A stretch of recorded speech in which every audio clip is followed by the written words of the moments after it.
The comedian Brad Williams is going to join us here shortly. He's skyrocketing. He is growing in popularity. He has done a wise thing, making him Le Batard and Stugotz show adjacent. He has increased his following. He's got a Netflix special. We will talk to him about that and other things. Actually, I don't think it's a Netflix special. We'll talk to him about wherever the hell it is. It's not Netflix, I think. But Stugotz is rampaging now because he's gotten to fire off some takes, and now he wants to do top 5 quarterbacks who need to show him something this weekend. And he was pestering Billy, saying, let's go to the top 5 room where Tony did his top 5 earlier. But Billy's like, I don't have confidence in the audio of that room. And Stugotz saluted him for the maturity of that decision. Doesn't seem like maturity. It just seems like don't use a room where the audio doesn't work. But I heard something that I think is fairly shocking for Stugotz, and I don't know what it is that he was talking about. He said he was happy to overpay for something, and I didn't think Stugotz would be happy to overpay for anything. So what is it that you were talking about that you were just you are generally not someone who parts with money easily the way this works in terms of your relationship. I'm trying to take money. Yeah, with money is you get all of it and no one else gets any of it. That's generally your relationship with money. Right. What are you happy to overpay for? Express lanes. I am happy to overpay. I do it with a smile on my face, Dan. When you get to that junction where every single road turns into 95 South, and you need to get to the express lane so you can beat traffic, so you can get to the station on time or get to these studios on time. The other day, I am telling you, the traffic was so bad. The express lanes were set at $10.75. Ooh, that's the highest I've ever seen it. And I drove through it with a smile on my face. I said, wee! And then as soon as you got into them, you came to a complete stop. Yep. I did. Yeah. It's the worst. Gouging, yeah. One lane goes down on the express lane, and you are sitting in traffic for 2.5 hours wondering why you spent $10.75. There are a few things in life that make me as angry as watching regular traffic zoom by me as I sit in this express lane, bumper to bumper. Put it on the poll, please, Juju. Do you get unreasonably angry as you're in the paid lane and traffic in the non-paid lane is speeding past you? I will tell you guys, when LeBron first came down here, LeBron, Wade, and Bosch, they would set the express lanes at like $25, $30 on game nights. No, I've never seen it that Roy high. knows. No, in Super Bowls, it's really, really expensive. I've never seen it as high. The highest I had seen it. You live right next to the arena. The highest I've seen it was like $7. I've never seen it What? as high as $10. I took a $10 No, the other day. No. Yeah. The highest I've seen is $12. No, I feel like I've seen 100. All right, there's That was Billy. game 7. No, for real. Why Billy- would I make that up? Billy, What would because- I get out of that? but- What? Go sit in I the get my penalty box. jollies off Go telling sit in the fictitious penalty He stories. box. knows you're going to yell at Yes, him. You're yes, going to get mad at him. yes. Billy's Go right sit- about this. Get He's my not right jollies about He it. off. might be right. It's never been $100. That's not a thing. You just made it up. And yes, you got your jollies off. That's what you like to do. That's where you get your jollies off, is right there, just being an asshole. Well, it's Christmas time, so My nomination is getting my car cleaned.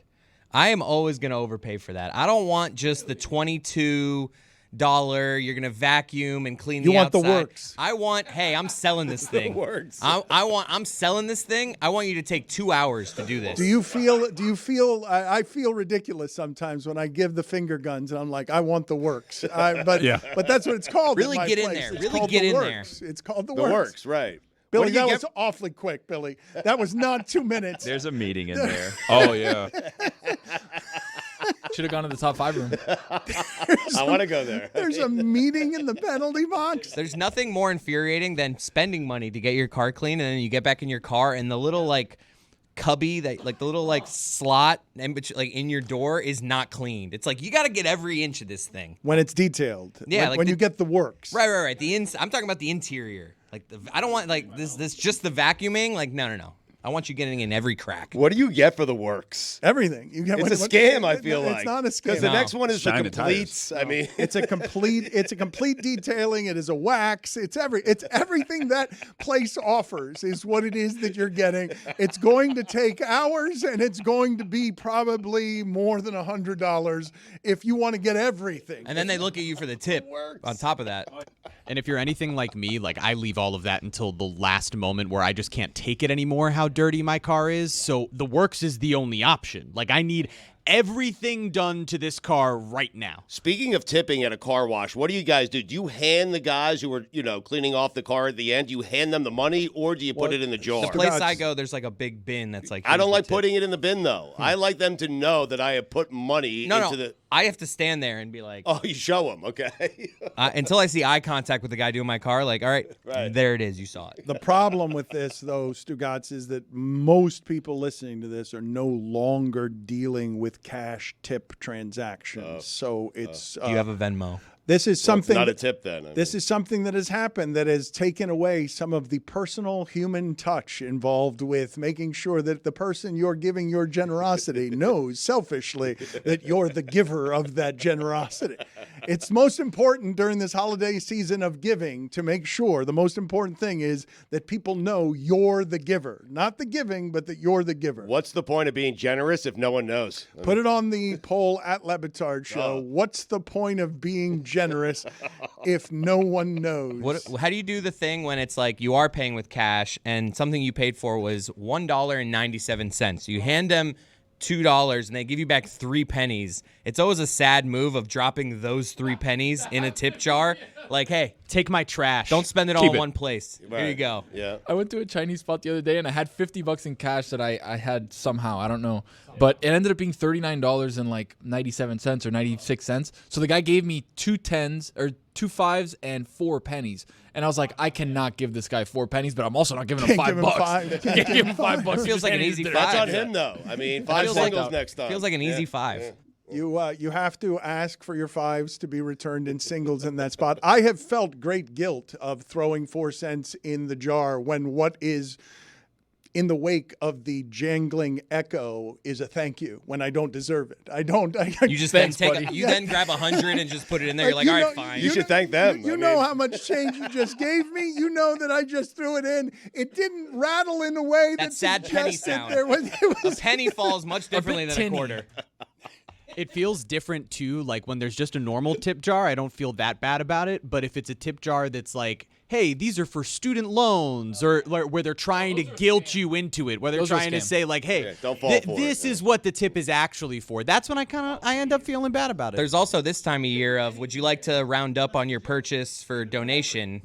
I'll give it to you in December. That's it. You get it in December, don't ask me any other month. Right. But do they? They get it. To round it up? I'll round up $1. In December, I'll find, what is it for? The charity, the Right. kids thing? All right, fine, let's do that.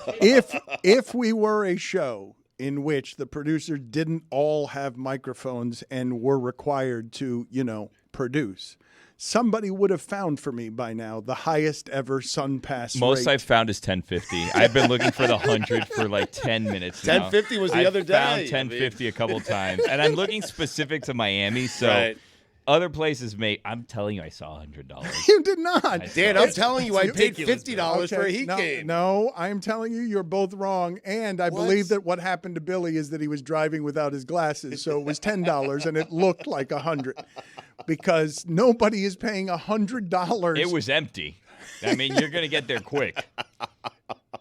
I do want to talk a little more though about what is correct with tipping. You have heard me before, Stugotz, say that I find it generally infuriating that a place will not take my cash, that they say they are card only, but then I see the jar next to the cash register for tips, and that absolutely takes cash. I've seen it a number of different times.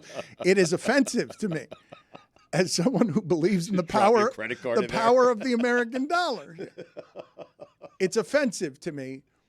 But you can't just throw 3 cents in there, can you? Like, what is... You can't, if the way that we're doing this is you've gotten a penny for change, you throwing it in there is the same as throwing it in the garbage, is it not? Does anyone now listening to us right now Would anyone see the value of me giving them a penny? I've told you before that I'm a big change guy. If you guys have change, I'll take it all right now. I picked up a nickel on the floor the other day. It was my first time since COVID that I picked up change from the floor. It was such a beautiful moment. Wow. I asked Wayne Huizenga one time, as one of the world's wealthiest men, the lowest denomination of currency who would bend over to pick up off the floor, and he said a penny. He said he would bend down. I know you, yes, you, I know, are more dismissive of a penny than Wayne Huizenga is. But will you put a penny in that jar and not feel guilt? Like, to me, you're better off walking away with the guilt of not giving someone anything at all than they've given you 1 penny in change and you've just dumped what is the equivalent of debris in their jar. I feel like if it's going from their hand to yours and in one motion your hand takes it from them and sweeps it all into the tip jar, that's just like, I'm giving you whatever's here. I'm sorry that this time it happened to be 4 cents, but this is my routine. I take it from your hand into the jar. I don't even think about it. It's just my process. I feel like you can get away with it. I feel like you shouldn't feel bad. You should feel good about giving something, because some people put all that in their pocket and go home. Here's the thing about pennies. If you collect 1,550 of them on August 29th, 2018, you could have taken the express lane in Atlanta because it was $15.50. Oh, wow. I have a confession to make. So there was one time we came back from our honeymoon in Thailand, and Thailand deals in a lot of coins. Brought COVID. Possibly. And there was one time where I had a bunch of You did not those, put those Taiwanese Thai currency. coins. There was one time I was picking up food and I just had it in my pocket from those pants or whatever, and I dropped in like a bunch of You coins. tricked And I was them. like, "Let's go!" That's a heady play. Like $50 in Thai coins. You. That is almost like right on the cusp of fraud. You left there feeling good about yourself, though, because it's not just that you're a giver, but you got away with something. It sounded the same. The guy was so happy. He's like, "Wow, thank you, man." I was like, "You got it." I will always, if it's a couple of pennies, I will throw in $1 with it. You have to. Because Yes. I cannot simply But throw. $5? I mean, you're rich, Dan. $1 for you. That's like, ooh, that's it, Dan? $1? Oh, jeez. $5 is too much, Tony. I'm with you. $5 and 4 pennies? I couldn't do if it. I couldn't do it. $5. No, if your choice is between, Tony said he had 2 5s and 4 cents, and he's boxed in at that point. Because I would ask for change, and now I'm Put it on making the scroll. Dan Le Batard asked for an, change for 5. an inefficient transaction. The guy's going for the $5 tip. I Yeah. mean, Rappaport's now saying that Aaron Rodgers is getting activated off injury reserve. Oh, God! What is happening? Get out of here, loser. Brad Williams, our friend, has a new hour-long special. It is called Starfish. It will premiere Thursday on the Live Nation streaming platform called Veeps, VEEPS. He is with us now. He is joining us from what looks like a very sad office, perhaps in the back of a comedy club of some sort. It doesn't look like it's the height of entertainment wherever it is that he is. Where are you? And is that a calendar? Is that an old-timey, Highlighted, yeah. old-fashioned calendar behind your substantive forehead? This is my office. This is how I've been regulated to in my house. I have a lovely, wonderful new home which my wife has decorated immaculately, and this is my corner, my sad calendar, which is filled, by the way. Filled. It could But, it could yes, be it is. it could be less it could be more sad if it weren't filled. You're very busy. You are a very popular comedian, very successful right now, touring the country with many dates all over the country.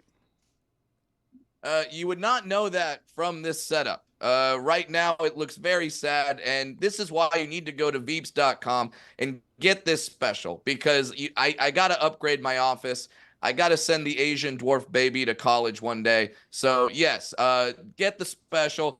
You guys put a book about a lion. You fans put a book about a lion from Greg Cody at the bestseller list. You can't show up for a comedy special, which is going to make you laugh. So I need the LeBatard fans to show up, show out, so I can upgrade my office and be way less sad. And by the way, what the hell is going on in the back row of the shipping container right now?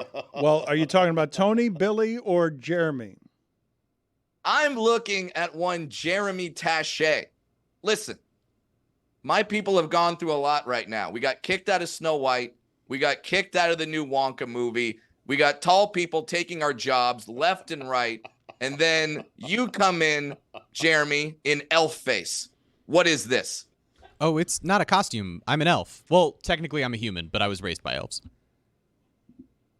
You're an elf? I haven't seen you at any of the meetings. Good God, man. He's an angry elf. Are you offended? Are you on behalf of your community? It appears that way, Dan, Is it yes. cultural appropriation, or what is the equivalent? Yes, this is cultural appropriation. And I don't care if you're like, but it was a grid of death punishment. All right. If they had some other offensive grid of death punishments, would you have done that? Would you have dressed up like Dr. Ken Jeong from The Hangover and gone full? Would you have done that? Why is it okay to do to my people? We're losing jobs left and right, Jeremy. He must be a South Pole elf. I can't stand this man. I'm going to bring this up at the meeting. Let's play. You're not alone, Brad. Let's play for the people here. I got my friend Jeff Miller, who you ran into on an airplane going somewhere, sent me a photograph with you and with this video of you at the Denver Broncos game. The Broncos, I believe, also sent this out. The Broncos are big fans of Brad Williams. Let's play for the audience this video of a very happy Brad Williams back before they were losing to the Lions. Just crushing it. By several touchdowns. So good. Very confident. Are you a very confident dancer, Brad? Yes, I'm a very confident dancer. And when a dwarf dances, whatever I do looks like a win. Just whatever happens is like, wow, good for him. He did it. Well done. So the amazing part about that video is if you look at it. The sideburns on the guy next to you? Yes! The guy sitting next to me has mutton chops. He looks like a captain in Andrew Luck's army, and he is lip-syncing to the song Who Let the Dogs Out. Yes, that's correct. To me, that is the most impressive thing about that video. Not the dwarf dancing, but the fact that a middle-aged man with mutton chops is rocking out to Who Let the Dogs Out. That man is an American hero and should be celebrated accordingly. That is an excellent reference by you, Andrew Luck's Army, because I did not even notice that guy because of how vigorously you were dancing and because of how you commanded the stage with your dancing, that I somehow did not notice a man who absolutely looks like Ahab. It's not just Andrew Luck's Army. That man looks like he spent a lot of time at sea in the 1920s. Yes, that's my friend Rob. He's actually the master distiller of Metallica's whiskey called Blackened, and he should be getting his flowers for holding his own next to a dwarf dancing to the Baja Men. That is your friend. You two walking into a place, I imagine, creates something of a visual stir, you and him. I've found out that if you add me with just about anyone, when we walk into a place, it's like, okay, what's happening here? My opening act on the road is a fantastic comedian. Chris has seen him. Mike's seen him. His name is JB Ball. There's Rob. Look at that sexy man with his mutton chops. Rocking them. That's how you know he's a man. He rocks mutton chops confidently. But my opening act is a comedian, great comic named JB Ball, who is about a 6'3" black man. And sometimes we walk into towns and we're like looking around like, look at the riffraff in this town. And then we have to pause for a second and go, all these people just watched a dwarf and a 6'3" black man walk into their town together. What's their reaction? What is the story of these mutton chops? How old are they? Clearly, they're a distinguishing feature for this person. And for the audio audience, Stugotz, I don't know how I would explain this, but imagine that Santa Claus's beard just stopped as it got toward his chin. Santa! I know him. Like a reverse goatee. It is. You know? It is. I don't know how to explain this to the audience. Can you help me with this, Brad? Because they are about the thickest mutton chops I've ever seen, and I imagine they've been a distinguishing feature for this gentleman for many years. Yes. When Rob and I walk into an establishment together, we look like hipster Santa and hipster elf. Like we look like the Santa and the elf that just aren't caring anymore. And by the way, this is a really tough time for me, Jeremy. In addition to you being an elf, you can take off that outfit and go to a mall and blend in. Okay, I can't go to the malls nowadays because everyone just assumes I work there. I get thrown in a line. I get asked where certain things are. This is the second worst time of the year to be a dwarf. The second worst time of the year. What's the worst? The worst time of the year is obviously St. Patrick's Day. I hate that holiday. You guys can go out, have a lot of fun. Chris Cody, you're feeling me on this as a ginger. You guys can go out, have the fun, drink the beer. I don't leave my house on St. Patrick's Day because people just get drunk and stare at me and goes, he knows where it is. It's not good. I don't leave my house. St. Patrick's Day is the dwarf version of the Purge. Put it on the poll, please. It's a great poll. Is St. Patrick's Day, and put in parentheses that Brad Williams asked the question. Is St. Patrick's Day the dwarf version of the Purge? Your special is dropping December 21st. Is that symbolic? Yes. Is that done on purpose? Yes, because that December 21st is the winter solstice, the shortest day of the year. Look at that marketing. Look at that. You're good. Done and done. So on the winter solstice, you will think of me and you will go to Veeps.com and you will get the special Starfish. Now, unfortunately, I called my special Starfish without remembering that Limp Bizkit released an album called Chocolate Starfish and the Hot Dog Flavored Water. So now everyone thinks that the name of my special is a reference to anal. Excellent. Hell yeah. Mm-hmm. And that is what I think of second when I think of Starfish. The first thing I think of is the Starfish, but that's second. Limp Bizkit's asshole reference to Starfish. How much time, Brad, did you spend thinking about the decor in your office? About 31 seconds. That shows. How about a light it. bulb? I mean, listen. The sad part is I'm gonna turn this over. Oh no. Over here, there's a lovely painting of Robin Williams, which would be an even better background. That would be a great background. You can control that. Yeah, But- why aren't you using that? why is the calendar your background? I thought it. I have a desktop. It's plugged in. I can't yank it off the wall and put it over there.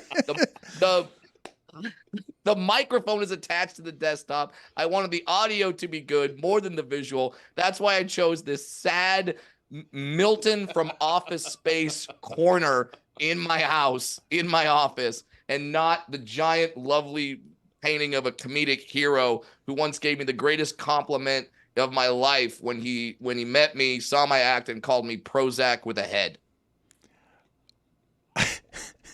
Can you tell us, please, how it's going for you with other comedians who are famously competitive about things, famously jealous, famously insecure? You're rising in a way that's obvious to everyone. You have had great success here recently. I believe this is the very top of your career so far. May it continue to climb. But how is this going over in the competitive world of other competitive comedians? So far, so good, but I was at the Comedy Store a few nights ago, and there was a comic who saw me and said, man, I've been seeing your ticket sales and seeing the venues that you're playing. God, I wish I was a dwarf. That would really help out my career. And I just thought to myself, you can have it.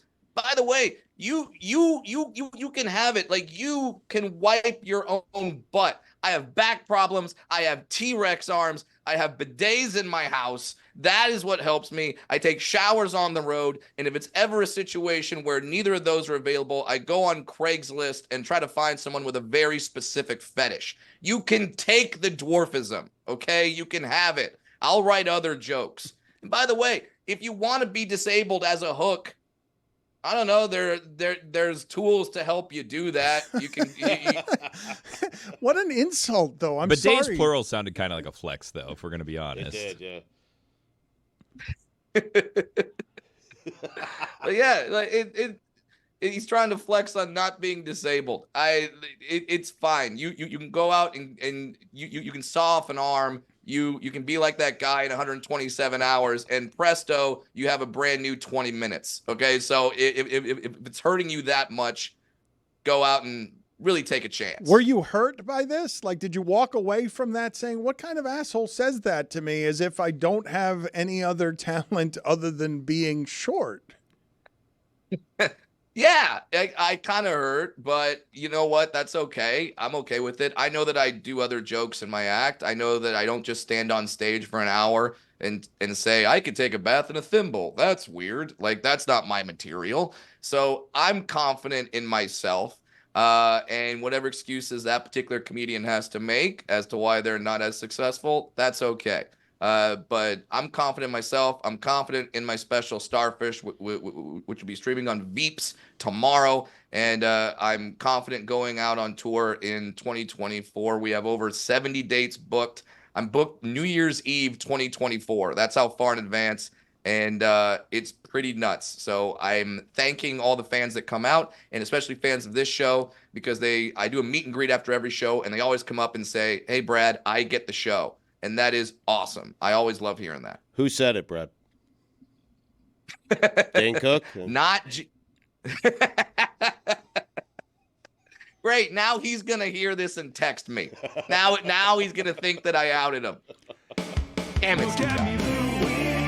The new hour-long special is called Starfish. We tell fans of this show to support the people who support us. Veeps is the Live Nation streaming platform, and it premieres tomorrow. Thank you, Brad. Good seeing you.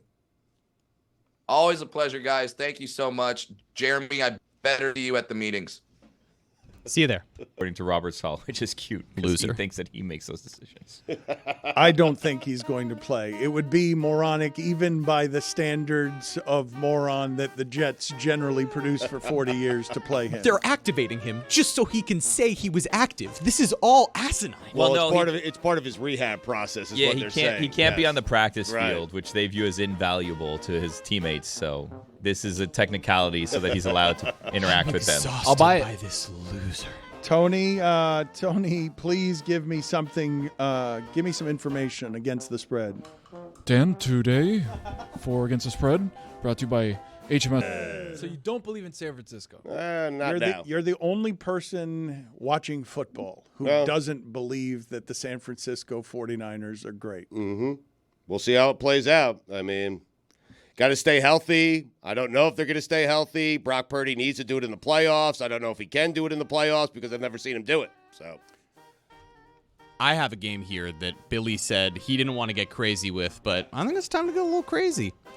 The Buffalo Bills No are way. minus 11.5 against the LA Chargers. They've been playing incredible football. I'm petrified of them as a Dolphins fan.